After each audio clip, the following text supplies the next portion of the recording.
Seja bem-vindo a mais uma Conversa Fraterna.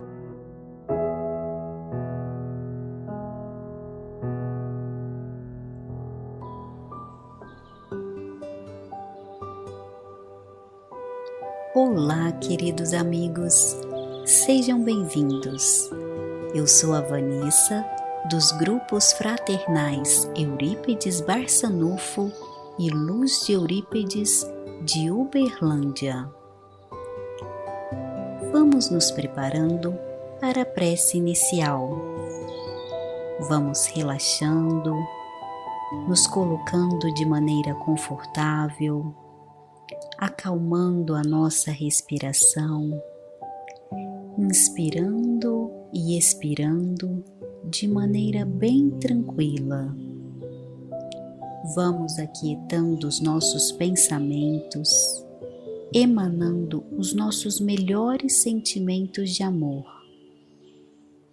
E nessa sintonia leve e amorosa, vamos nos ligando aos nossos mentores individuais, às equipes que acompanham as nossas famílias, os nossos trabalhos e todos os outros ambientes que frequentamos.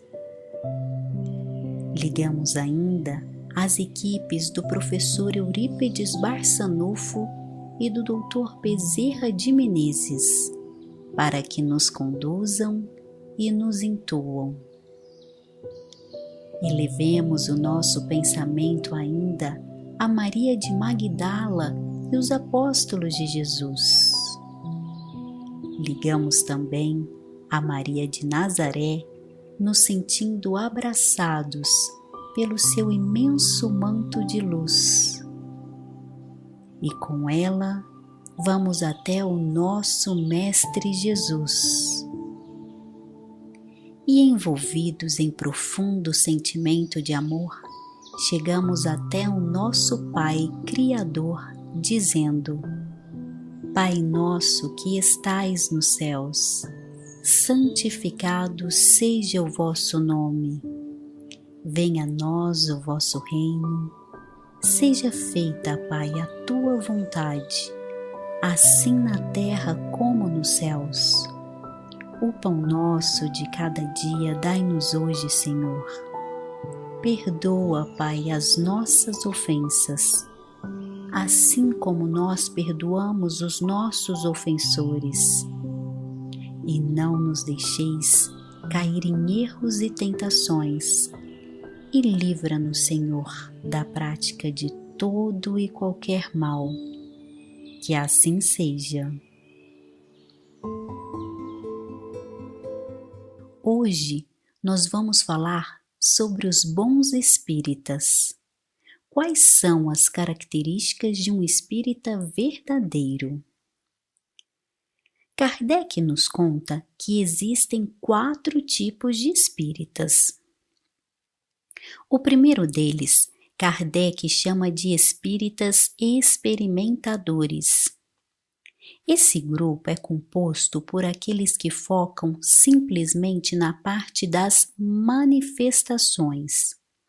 Para esse grupo, o Espiritismo é uma simples ciência da observação. Há também um segundo grupo, composto por aqueles que agora já compreendem a parte filosófica do Espiritismo. Na verdade, eles até admiram a moral daí decorrente, só esquecem de praticá-la. Kardec chama esse segundo grupo de espíritas imperfeitos. Neles, nos espíritas imperfeitos, a influência da doutrina sobre o seu caráter é insignificante ou até mesmo nula. Não mudam os seus costumes e não renunciam a nenhum de seus prazeres. Ou seja, os espíritas imperfeitos se recusam a fazer a obrigação da reforma íntima. Sabem o que devem ser feito no outro, mas não focam em prestar atenção nos próprios defeitos a fim de corrigi-los. Mas há também um terceiro grupo, agora sim, composto pelos espíritas verdadeiros, ou, usando o próprio título do tema de hoje, pelos bons espíritas. Aqui se encontra um grupo de pessoas com maior grau de adiantamento moral. Essas pessoas já têm em si uma percepção mais clara do futuro e dominam de modo mais completo as questões materiais. Os princípios da doutrina espírita faz com que elas tenham consciência de coisas que nos outros ainda encontram-se adormecidas. Certos de que a existência terrestre é uma prova passageira, fazem o possível para aproveitarem esses curtos instantes e avançar na direção do caminho do progresso, esforçando-se para fazerem o bem e reprimirem suas tendências do mal. Para esse grupo, os verdadeiros espíritas, ou se preferirem, os espíritas cristãos, a caridade está em todas as coisas. Ela é a regra básica de sua conduta. Então, como a gente reconheceria um verdadeiro espírita? Pela sua transformação moral, pelos esforços que se emprega para domar as suas más inclinações. Enquanto alguns se contentam com seu horizonte limitado, outros que aprendem e, mais do que isso, que apreendem algo melhor, se esforçam para irem além, se esforçam para se melhorar. E uma coisa é fato, se tivermos vontade firme, sempre conseguiremos. Mas há, no entanto, um quarto grupo de espíritas, para além dos experimentadores, dos espíritas imperfeitos e dos verdadeiros espíritas. A esse quarto grupo, Kardec chama de espíritas exaltados. Os espíritas exaltados são movidos pelo entusiasmo exagerado e exatamente por isso acabam sendo iludidos pelos espíritos mistificadores. Eles esquecem que os espíritos são tal como nós encarnados, que existem nos mais variados graus de evolução e que, portanto, não conhecem todas as coisas. Devemos, portanto, sempre passar por um momento de reflexão, usar sempre o crivo da nossa razão. Temos de ter em mente que o exagero é sempre prejudicial, provoca confiança cega, e isso muitas vezes nos leva a aceitar algo falso, muitas vezes até mesmo impossível ou absurdo. Por isso, essa espécie de seguidores é mais prejudicial do que útil para o espiritismo. No entanto, não cabe a nós julgar os que ainda estão nesta fase. Precisamos nos lembrar que a aceitação da doutrina já é um primeiro passo, que tornará o segundo passo mais fácil, ainda que venha em outra encarnação.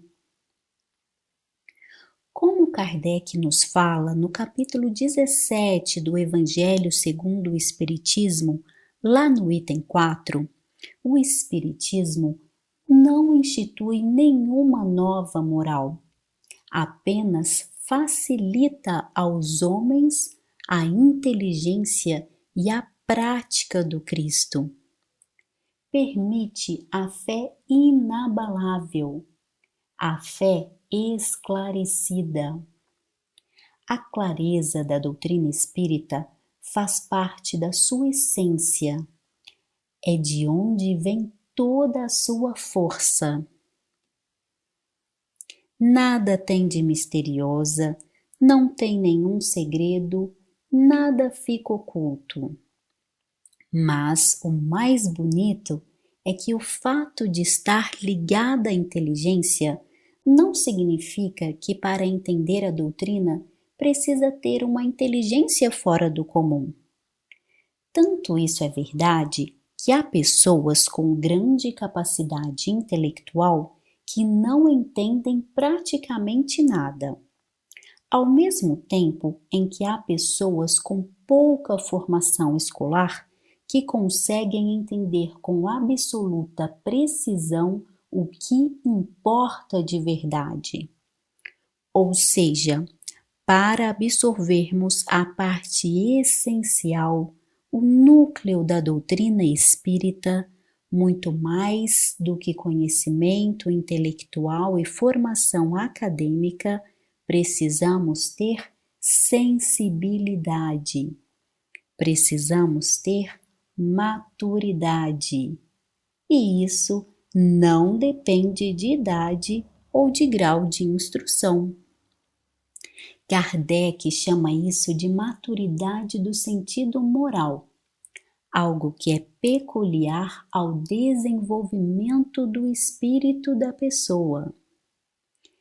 Dediquemo-nos, então, o máximo possível, diariamente, para que avancemos pelo menos um pouquinho nessa seara, na seara de Jesus, no Evangelho de Jesus e em seus ensinamentos. Uma ótima noite e fiquem com Deus. Vamos agora para as vibrações finais.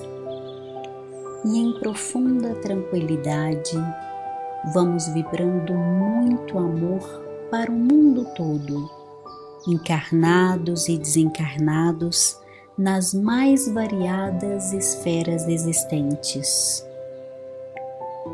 Vamos vibrar muito pelos doentes, emanando cura material e espiritual a todos eles. Vamos vibrar luz para os que ainda se encontram diante da escuridão. Vibrar paz e harmonia entre as diferenças de pensamentos e convicções. E vamos vibrar também despertamento para todos que precisam ser engrenados à seara do bem. Vamos vibrar ainda por nossas famílias, nossos lares, nossos locais de trabalho e por nós mesmos. Deixemos também as nossas vibrações à disposição das equipes espirituais para que utilizem da forma como necessitarem. Por fim, gostaríamos de pedir a fluidificação das águas, que elas se encham do alimento material e espiritual necessário a cada um de nós. E assim encerramos com a prece: Pai nosso que estais nos céus, santificado seja o vosso nome. Venha a nós o vosso reino.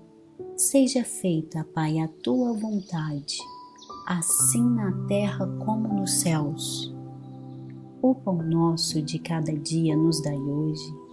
Perdoa, Pai, as nossas ofensas, assim como nós perdoamos os nossos ofensores. E não nos deixeis cair em erros e tentações, e livra-nos, Senhor, da prática de todo e qualquer mal, pois que teu sois o reino, o poder e a glória, para todo sempre. Que assim seja.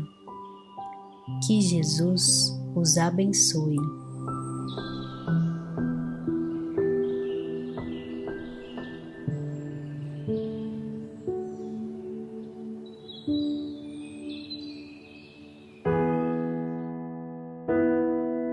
Você ouviu Conversa Fraterna, uma iniciativa dos grupos Fraternais Eurípides Barçanufo e Luz de Eurípides.